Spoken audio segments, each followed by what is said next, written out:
Hello and happy it's 4th of July for me right now. I am getting ready to record Anne of Green Gables.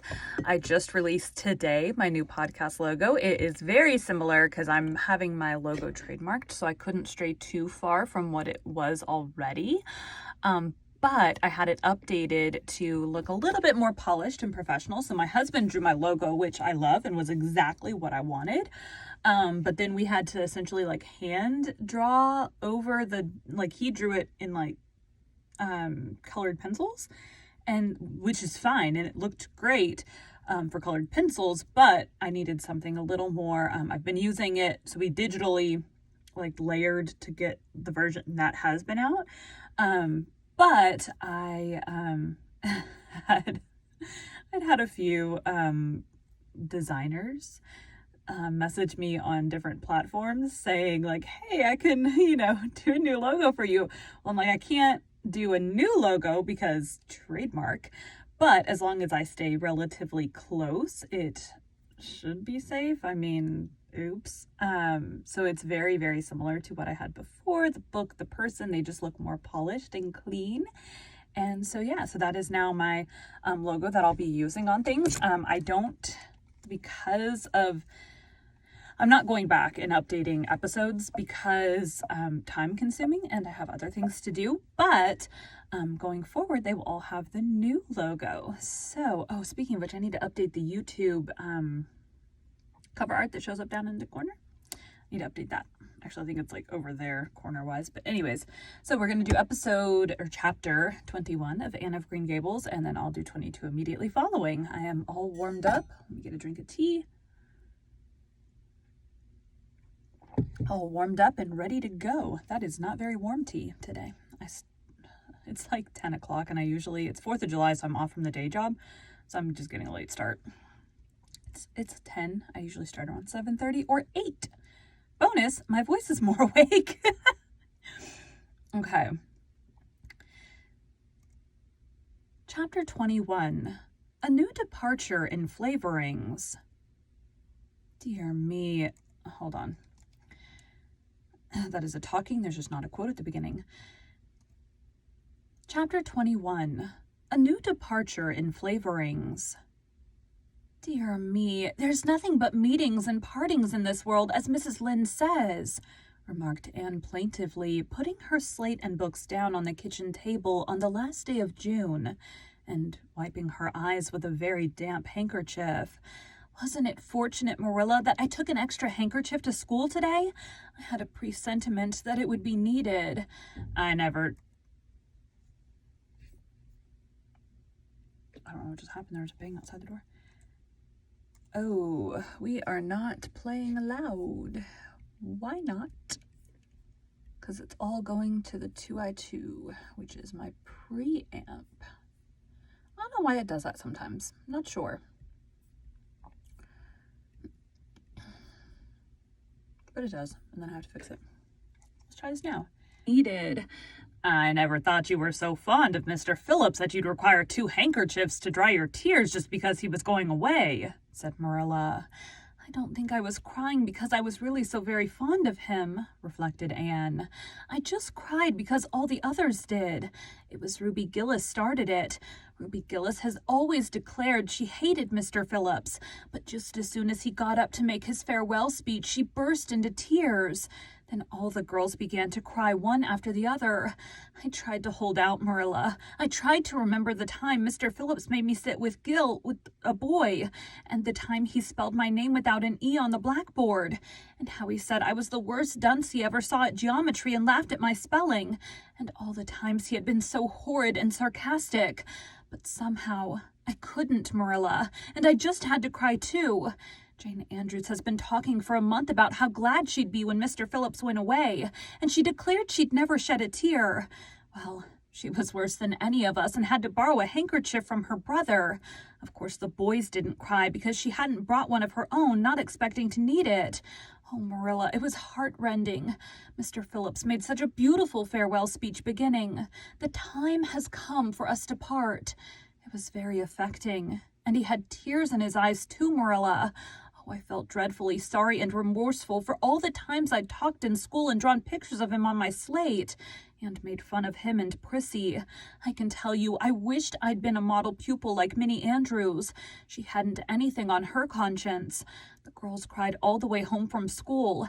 Carrie Sloane kept saying every few minutes, "The time has come for us to part," and that would start us off again whenever we were in any danger of tearing up. I do feel dreadfully sad, Marilla, but one can't feel quite in the depths of despair with 2 months' vacation before them, can they, Marilla? And besides, we met the new minister and his wife coming from the station. For all I was feeling so bad about Mr. Phillips going away, I couldn't help taking a little interest in the new minister, could I? His wife is very pretty. Not exactly regally lovely, of course. It wouldn't do, I suppose, for a minister to have a regally lovely wife because it might set a bad example. Mrs. Lynde says the minister's wife over at Newbridge sets a very bad example because she dresses so fashionably. Our new minister's wife was dressed in blue muslin with lovely puffed sleeves and a hat trimmed with roses. Jane Andrews said she thought puffed sleeves were too worldly for a minister's wife, but I didn't make any such uncharitable remark, Marilla, because I know what it is to long for puffed sleeves. Besides, she's only been a minister's wife for a little while, so one should make allowances, shouldn't they? They're going to board with Mrs. Lynde until the manse is ready.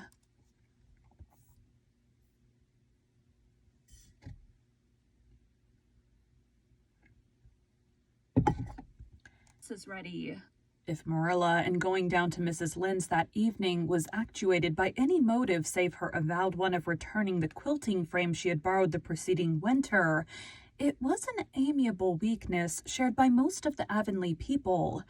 Many a thing Mrs. Lynde had lent, sometimes never expecting to see it again, came home that night in charge of the borrowers thereof. A new minister, and moreover a minister with a wife, with a...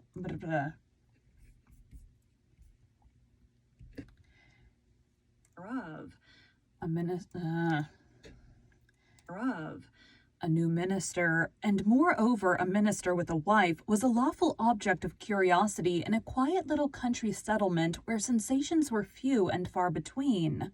Old Mr. Bentley, the minister whom Anne had found lacking in imagination, had been pastor of Avonlea for 18 years. He was a widower when he came, and a widower he remained, despite the fact that gossip regularly married him to this, that, or the other one, every year of his sojourn. In the preceding February he had resigned his charge, and departed amid the regrets of his people, most of whom had the affection born of long intercourse for their good old minister in spite of his shortcomings as an orator. Since then, the Avonlea church had enjoyed a variety of religious dissipation, in listening to the many and various candidates and supplies who came Sunday after Sunday to preach on trial. These stood or fell by the judgment of the fathers and mothers in Israel, but a certain small red-haired girl who sat meekly in the corner of the old Cuthbert pew also had her opinions about them, and discussed the same in full with Matthew, Marilla always declining from principle to criticize ministers in any shape or form. "I don't think Mr. Smith would have done, Matthew." Oh, that's Anne. "I don't think Mr. Smith would have done, Matthew," was Anne's final summing up. "Mrs. Lynde says his delivery was so poor, but I think his worst fault was just like Mr. Bentley's. He had no imagination, and Mr. Terry had too much. He let it run away with him just as I did mine in the matter of the haunted wood. Besides, Mrs. Lynde says his theology wasn't sound. Mr. Gresham was a very good man and a very religious man, but he told too many funny stories and made the people laugh in church. He was undignified, and you must have some dignity about a minister, mustn't you, Matthew? I thought Mr. Marshall was decidedly attractive, but Mrs. Lynde says he isn't married, or even engaged, because she made special inquiries about him and said..."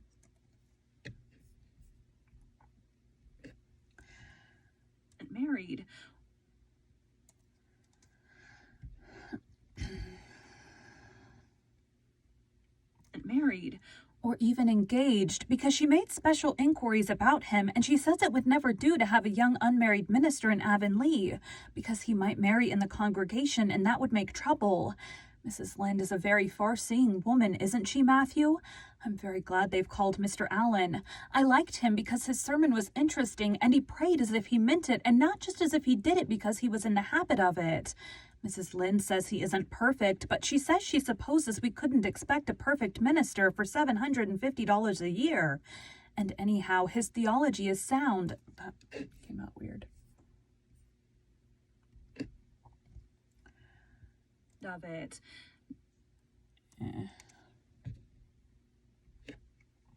Of it.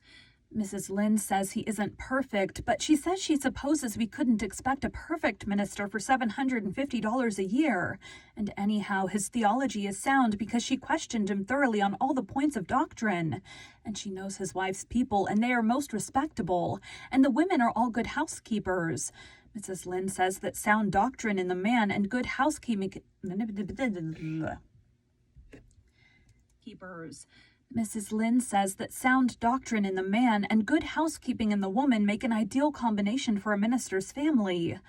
The new minister and his wife were a young, pleasant-faced couple, still on their honeymoon and full of all good and beautiful enthusiasms for their chosen life work. Avonlea opened its heart to them from the start. Old and young liked the frank, cheerful young man with his high ideals, and the bright, gentle lady who assumed the mistressship of the manse. With Mrs. Allen, Anne fell promptly and wholeheartedly in love. She had discovered another kindred spirit.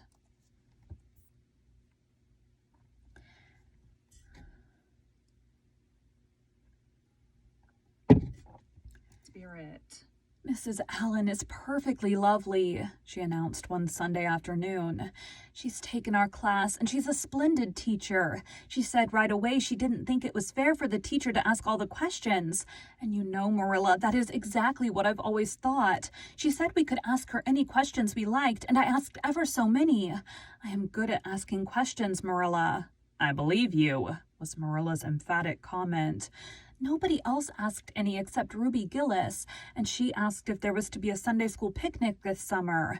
I didn't think that was a very proper question to ask because it hadn't any connection with the lesson. The lesson was about Daniel in the lion's den. But Mrs. Allen just smiled and said she thought there would be. Mrs. Allen has a lovely smile. She has such exquisite dimples in her cheeks. I wish I had dimples in my cheeks, Marilla. I'm not half so skinny as I was when I came here, but I have no dimples yet.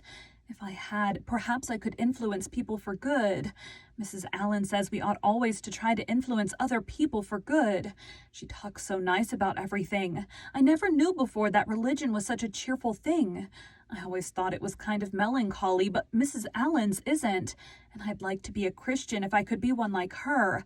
I wouldn't want to be one like Mr. Superintendent Bell. It's very naughty of you to speak so about Mr. Bell, said Marilla severely. Mr. Bell is a real good man. Oh, of course he's good, agreed Anne. But he doesn't seem to get any comfort out of it. If I could be good, I'd dance and sing all day because I was glad of it. I suppose Mrs. Allen is too old to dance and sing, and of course it wouldn't be dignified in a minister's wife, but I can just feel she's glad she's a Christian and that she'd be one even if she could get to heaven without it. I suppose we must have Mr. and Mrs. Allen up to tea someday soon, said Marilla reflectively. They've been almost everywhere but here. Let me see. Next Wednesday would be a good time to have them, but don't say a word to Matthew about it, for if he knew they were coming, he'd find some excuse to be away that day. He got so used to Mr. Bentley he didn't mind him, but he's going to find it hard to get acquainted with a new minister, and a new minister's wife will frighten him to death. I'll be as secret as the dead, assured Anne. But oh, Marilla, will you let me make a cake for the occasion? I'd love to do something for Mrs. Allen, and you know I can make a pretty good cake by this time. You can make a layer cake, promised Marilla. Monday and Tuesday, great preparations went on at Green Gables. Having the minister and his wife to tea was a serious and important undertaking, and Marilla was determined not to be eclipsed by any of the Avonlea housekeepers. Anne was wild with excitement and delight. She talked it all over with Diana Tuesday night in the twilight as they sat on the big red stones by the Dryad's Bubble and made rainbows in the water with little twigs dipped in fir balsam.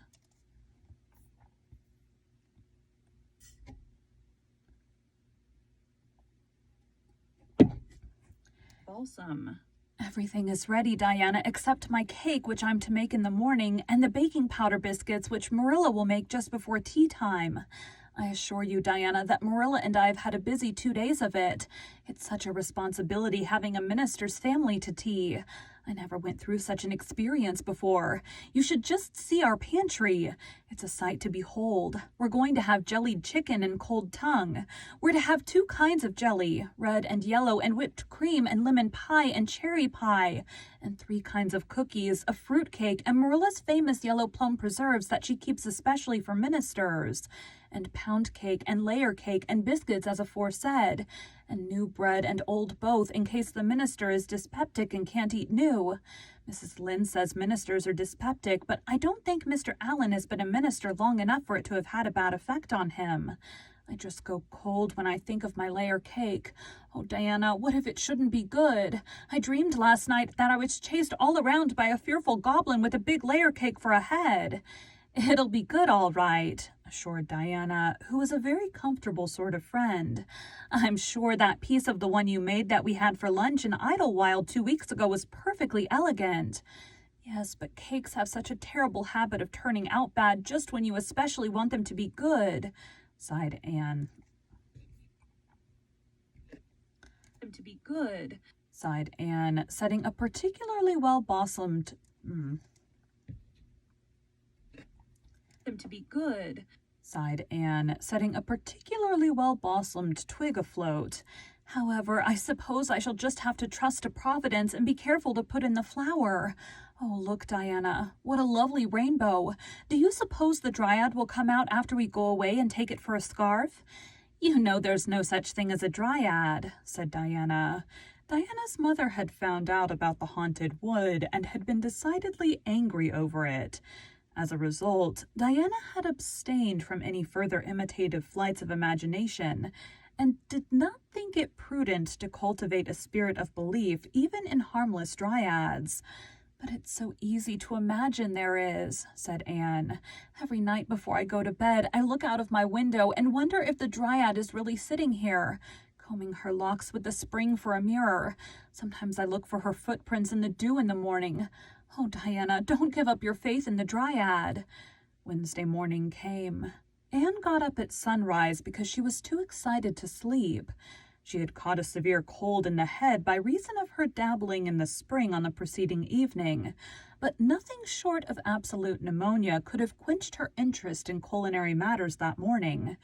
After breakfast, she proceeded to make her cake. When she finally shut the oven door upon it, she drew a long breath. I'm sure I haven't forgotten anything this time, Marilla, but do you think it will rise? Just suppose perhaps the baking powder isn't good. I used it out of the new can, and Mrs. Lynde says you can never be sure of getting good baking powder nowadays when everything is so adulterated. Mrs. Lynde says the government ought to take the matter up, but she says we'll never see the day when a Tory government will do it. Marilla, what if the cake doesn't rise? We'll have plenty without it, was Marilla's unimpassioned way of looking at the subject.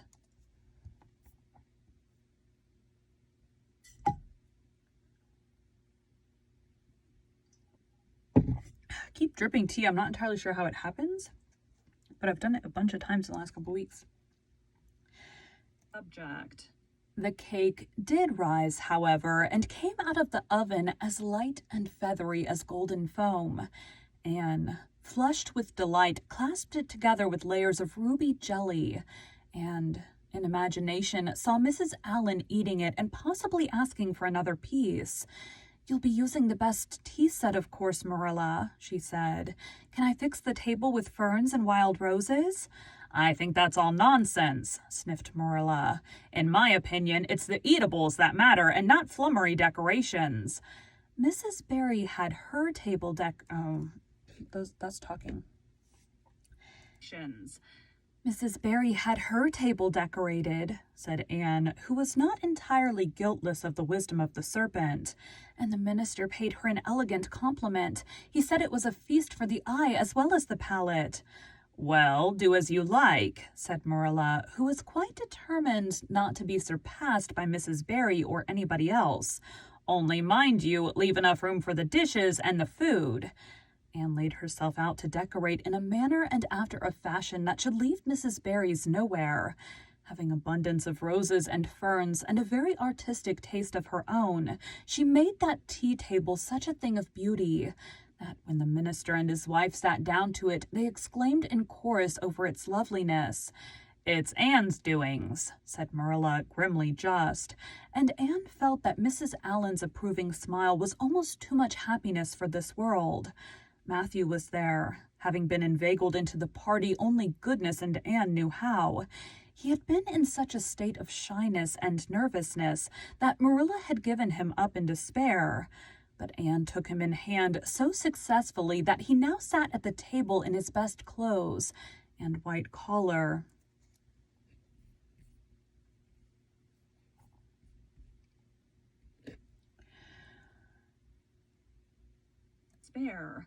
But Anne took him in hand and so successfully that he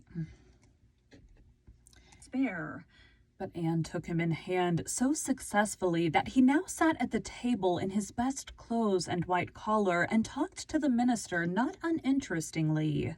He never said a word to Mrs. Allen, but that perhaps was not to be expected.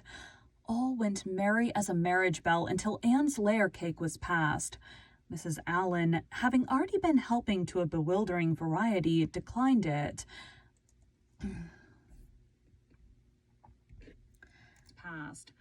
Mrs. Allen,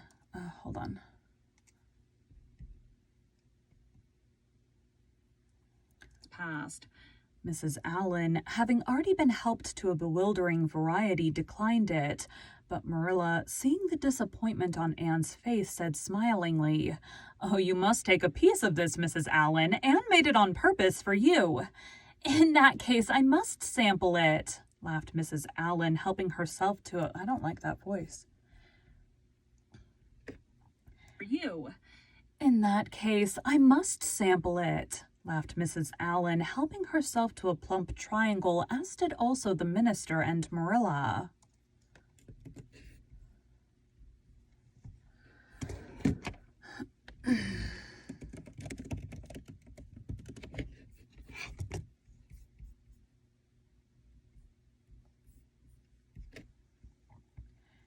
Marilla. Mrs. Allen took a mouthful of hers, and a most peculiar expression crossed her face. Not a word did she say. Marilla. Mrs. Allen took a mouthful of hers, and a most peculiar expression crossed her face. Not a word did she say, however, but steadily ate away at it. Marilla saw the expression and hastened to taste the cake. "Anne Shirley!" she exclaimed. "What on earth did you put into that cake?" "Nothing but what the recipe said, Marilla," cried Anne with a look of anguish. "Oh, isn't it all right?" "All right? It's simply horrible. Mr. Allen, don't try to eat it. Anne, taste it yourself. What flavoring did you use?" "Vanilla," said Anne, her face scarlet with mortification after tasting the cake. "Only vanilla. Oh, Marilla, it must have been the baking powder. I had powder. Vanilla. Oh, Marilla, it must have been the baking powder. I had Vanilla. Oh, Marilla, it must have been the baking powder. I had my suspicions of that baking powder? Fiddlesticks! Go and bring me the bottle of vanilla you used."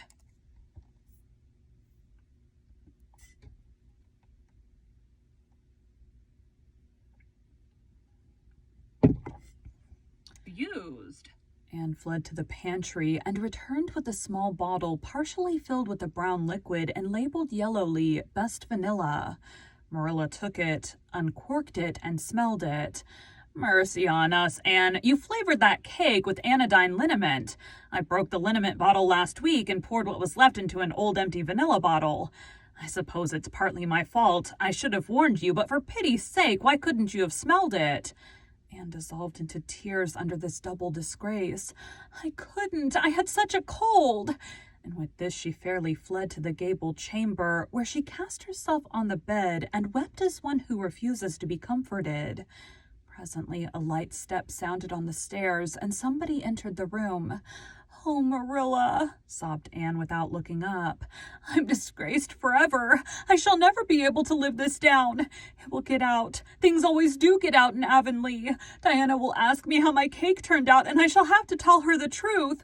I shall always be pointed at as the one girl who flavored a cake with anodyne liniment. Gil, the boys in school will never get over laughing at it. Oh, Marilla, if you have had... laughing at it. Oh, Marilla, if you have a spark of Christian pity, don't tell me that I must go down and wash the dishes after this. I'll wash them when the minister and his wife are gone, but I cannot ever look Mrs. Allen in the face again. Perhaps she'll think I tried to poison her. Mrs. Lynde said she knows an orphan girl who tried to poison her benefactor. But the liniment isn't poisonous. It's meant to be taken internally, although not in cakes. Won't you tell Mrs. Allen so, Marilla?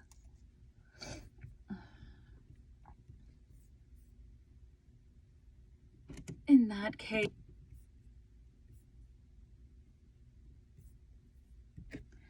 Oh, Marilla, suppose you jump up and tell her so yourself, said a merry voice. Anne flew up to find Mrs. Allen standing by her bed, surveying her with laughing eyes. My dear little girl, you mustn't cry like this, she said, genuinely disturbed by Anne's tragic face. Why, it's all just a funny mistake that anybody might make. Oh, no, it takes me to make such a mistake, said Anne forlornly. And I wanted to have that cake so nice for you, Mrs. Allen. Yes, I know, dear, and I assure you I appreciate your kindness and thoughtfulness just as much as if it had turned out all right. Now you mustn't cry any more, but come down with me and show me your flower garden. Miss Cuthbert tells me you have a little plot all your own. I want to see it, for I'm very much interested in flowers. Anne permitted herself to be led down and comforted, reflecting that it was really providential that Mrs. Allen was a kindred spirit. Nothing more was said about the liniment cake, and when the guests went away, Anne found that she had enjoyed the evening more than could have been expected, considering that terrible incident. Nevertheless, she sighed deeply. Marilla, isn't it nice to think that tomorrow is a new day with no mistakes in it yet? I'll warrant you'll make plenty in it, said Marilla. I never saw your beat for making mistakes, Anne. Yes, and well I know it, admitted Anne mournfully.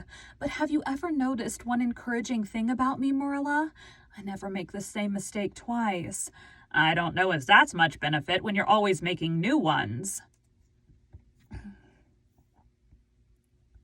New ones. Oh, don't you see, Marilla? There must be a limit to the mistakes one person can make, and when I get to the end of them, then I'll be through with them. That's a very comforting thought. Well, you'd better go and give that cake to the pigs, said Marilla. It isn't fit for any human to eat, not even Jerry Butte. All right, I'm going to go eat a snack and then come back and do number 2. Thanks, guys.